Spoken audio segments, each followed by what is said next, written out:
The middle school I went to was rather old and large. It wasn't necessarily in a bad part of town, it's just that they hadn't renovated it in years. I think it finally got updated a year or two after we left, but that's besides the point. When I went there, it seemed like there were random doors and hallways around every corner, and sometimes my best friend Connor and I would mess around and play impromptu games of hide and seek. That included one day when our class was supposed to go to the end-of-year assembly. It was the last day before summer break, and the whole school was gathering in the auditorium for the usual speeches and awards. As our class shuffled in, Connor nudged me with a mischievous grin and whispered, "Let's play hide and seek instead." I couldn't resist the idea of ditching the boring event, so I nodded. We waited until our teacher was distracted, then slipped out into the empty hallways. "Alright, you hide first," I told Connor. He smirked and took off, vanishing around a corner. I closed my eyes and counted to 30, the silence of the school settling around me like a heavy blanket.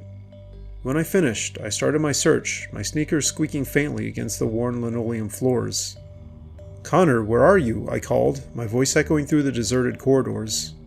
I checked all our usual spots, the library with its musty shelves, the gym with its creaky bleachers, the cafeteria with its lingering smell of stale pizza. But no matter where I looked, there was no sign of him. The school also felt unnaturally quiet, almost as if it were watching me. Then I heard it, a single, soft piano note drifting through the air. It came from the direction of the old music room, a place we rarely ventured into. That room had been abandoned years ago when the school built a new one in the extension. Now it was just a dusty storage space filled with broken instruments and forgotten junk. Curiosity tugged at me, so I followed the sound. The door to the music room was slightly ajar, and as I pushed it open, the hinges let out a long, grating creak. The floor was pitch black, the windows hidden behind thick, dusty curtains. I reached for the light switch, but it clicked uselessly under my fingers. With a sigh, I pulled out my phone and turned on the flashlight. The beam sliced through the darkness, illuminating a scene of neglect, overturned music stands, a cello with snapped strings leaning against the wall, and stacks of yellowed sheet music scattered across the floor. In the center of the room stood an old grand piano, its one shiny surface dulled by a thick layer of dust. And there, sitting at the piano bench with his back to me, was Connor. "Connor, I found you," I said, stepping inside. Relief washed over me until he didn't respond. Instead, he just placed his hands on the keys and began to play a slow, haunting melody. I frowned.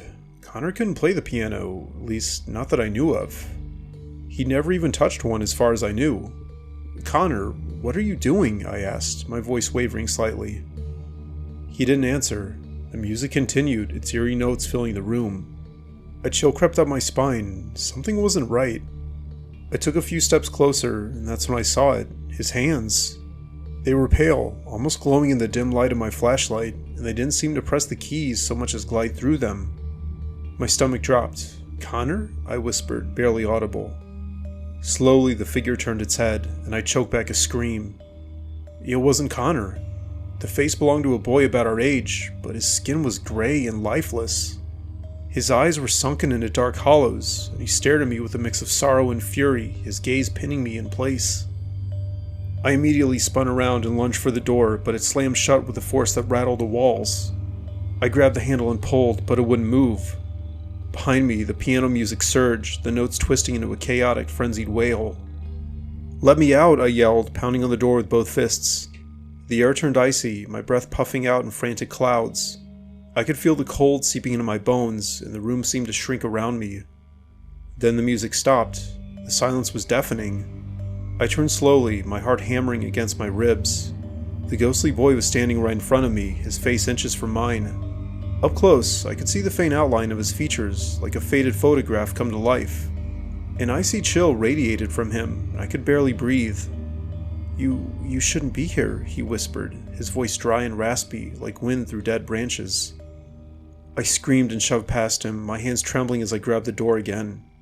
This time it gave way, swinging open with a groan. I didn't hesitate. I bolted down the hallway, my footsteps pounding in my ears. When I dared to glance back, I saw him standing at the far end of the corridor, his pale figure glowing faintly in the shadows, watching me.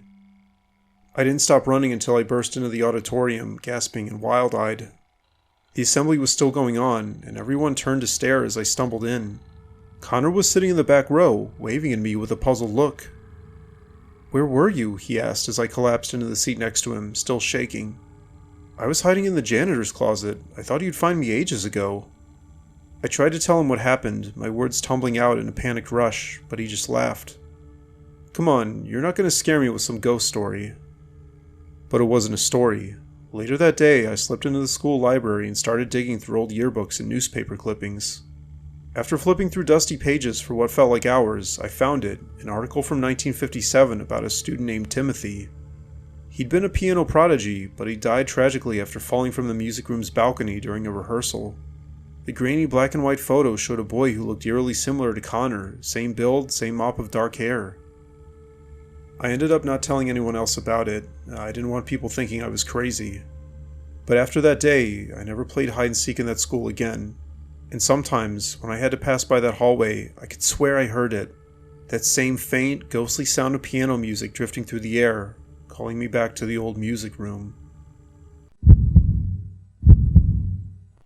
After I broke up with my long-term girlfriend from high school, I became severely depressed.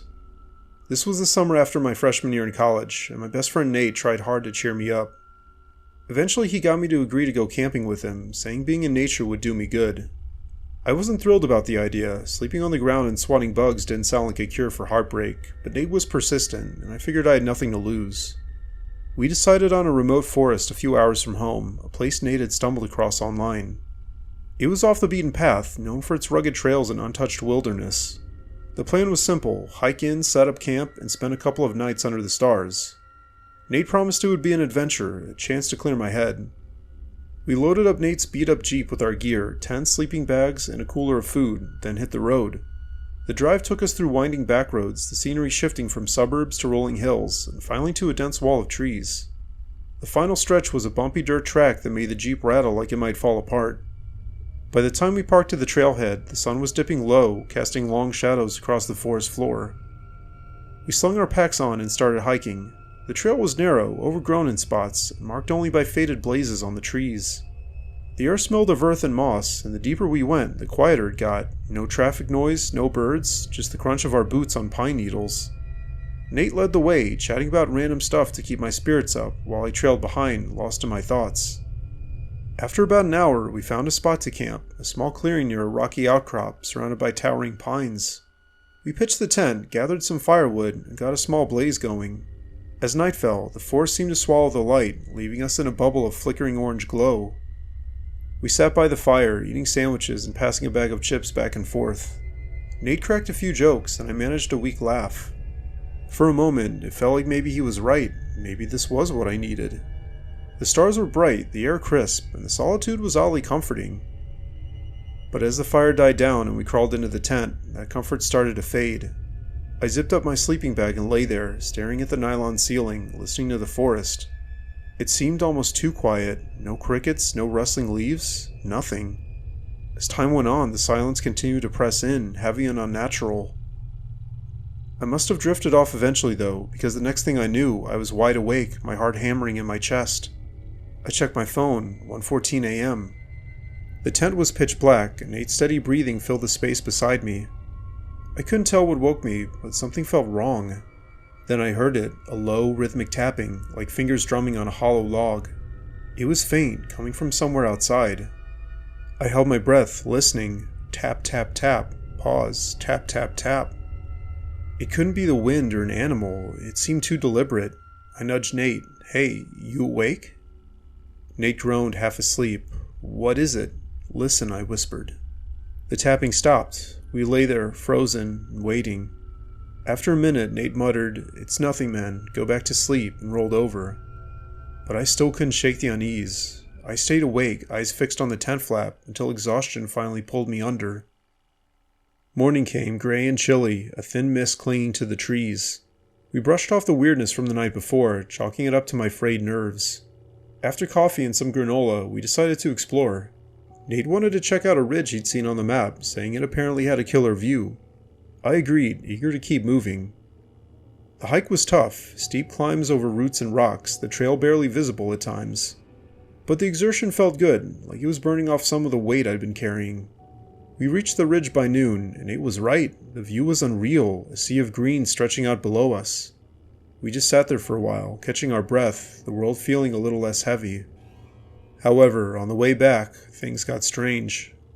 The trail seemed different. narrower, twistier, like it was shifting under our feet. We passed a gnarled oak we didn't remember seeing on the way there, its branches twisted into unnatural shapes. Nate frowned, checking his map, but he didn't say anything.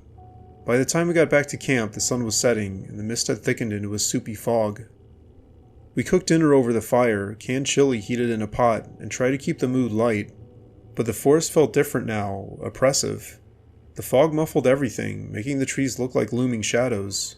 We ate in near silence, the crackle of the fire our only companion. Around 11 p.m., we doused the flames and climbed into the tent. I was exhausted, but sleep wouldn't come. Then the tapping started again, louder this time, and closer. Tap, tap, tap, pause, tap, tap, tap. I sat up, adrenaline spiking. Nate, you hear that? But Nate was already awake, staring at the tent wall. Yeah. We listened as it circled the tent, slow and deliberate. Then it stopped, right outside the flap. My mouth went dry. Nate grabbed his flashlight and flicked it on, the beam shaky in his hand. We should check it out, he said, voice tight. I didn't want to, but I nodded. I knew we had to.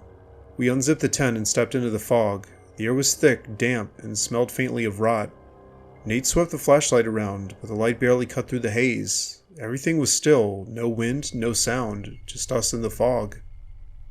That's when we saw it, a shape in the distance, near the rocky outcrop. It was tall, humanoid, but wrong, too thin and too still. Nate aimed the flashlight right at it, and my stomach dropped. He was a man, or something like one, standing motionless. His clothes were tattered and old, like something from decades ago. His head was also tilted at this odd angle, and his eyes, God, his eyes, they were black pits, staring right at us. "Who are you?" Nate called, his voice cracking. But the figure didn't move, and he didn't blink. Then, in a voice that sounded like it was coming from everywhere and nowhere, it said, "You shouldn't be here." We bolted. Grabbing what we could, packs, shoes, the flashlight, we stumbled through the dark, the fog swallowing the trail. Behind us, the tapping followed, steady and relentless. Tap, tap, tap. It didn't get closer, but it never stopped, echoing through the trees. We ran until my lungs burned and my legs gave out, collapsing near the jeep as dawn broke. The tapping had faded, but I could still feel those eyes on me. We threw our stuff in the back and peeled out, the dirt road spitting gravel under the tires. Neither of us spoke until we hit pavement, the forest shrinking in the rearview mirror. Back in town, I couldn't let it go. I dug online and found a forum post about that forest, and a hiker in the 70s, lost in a storm and never found. Locals said he'd gone mad before he vanished, ranting about wrong trails that led nowhere. There was a grainy photo, and even through the blur, I recognized the tattered jacket. Nate doesn't talk about it. He says we imagined it, that the fog in my headspace messed with us. But I know what I saw, and what I heard. Those woods hold something old and something angry, and it didn't want us there. I'm better now. Time and distance have dulled the depression, but sometimes when it's quiet, I hear that tapping. It still sits in the back of my mind, and it's a warning I'll never forget. When I was 5 or 6, I had this really bad cold, and my mom took me to an after-hours clinic.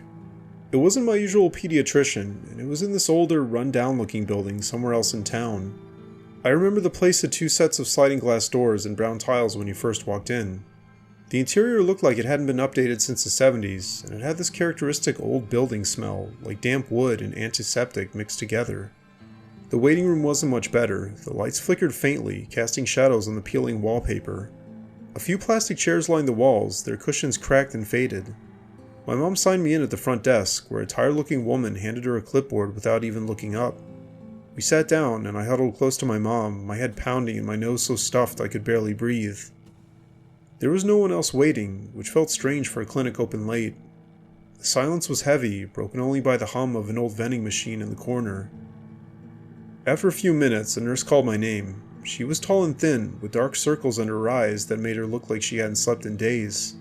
She led us down a long, narrow hallway to an examination room. The hallway was lined with doors, all closed, and the fluorescent lights above buzzed faintly. As we walked, I noticed a cold draft brushing against my legs, even though there were no windows or vents I could see. I tugged on my mom's sleeve, but she just patted my head and told me to keep up. The examination room was small, with chipped paint on the walls and a rusty sink in the corner. The doctor came in, a short man with a raspy voice and hands that felt too cold when he checked my throat. After a moment, he said it was just a cold, wrote a prescription, and told my mom they'd call us when it was ready at the pharmacy counter up front.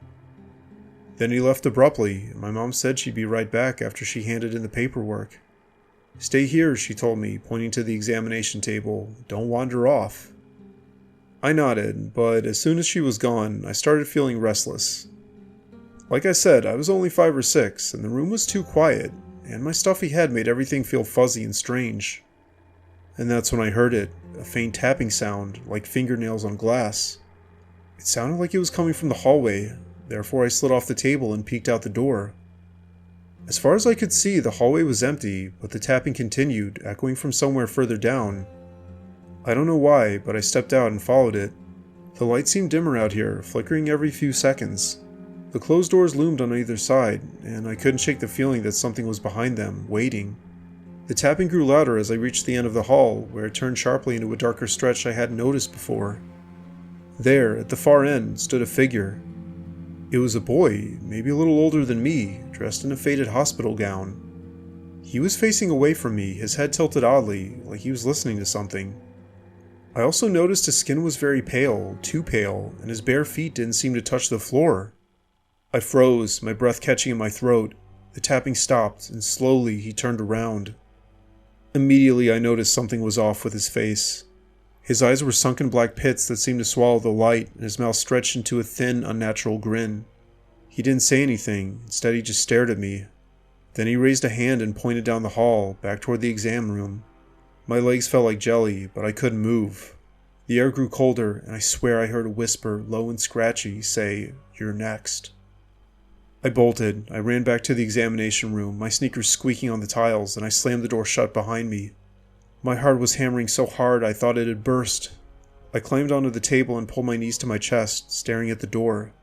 A minute later, it creaked open, and I nearly screamed until I saw it was my mom. "What's wrong?" she said, frowning. "You're white as a sheet." I tried to tell her about the boy, but my words came out jumbled. She sighed, saying it was probably just the fever making me see things, and helped me down. As we walked back through the hallway to leave, I kept my eyes on the floor, too scared to look up.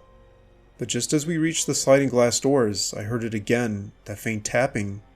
I glanced back, and there he was, standing at the end of the hall, still pointing at me with that awful grin. Thankfully, we never went back to that clinic.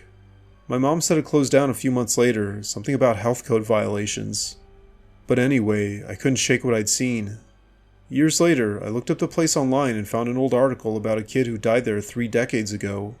Apparently complications from a routine procedure gone wrong.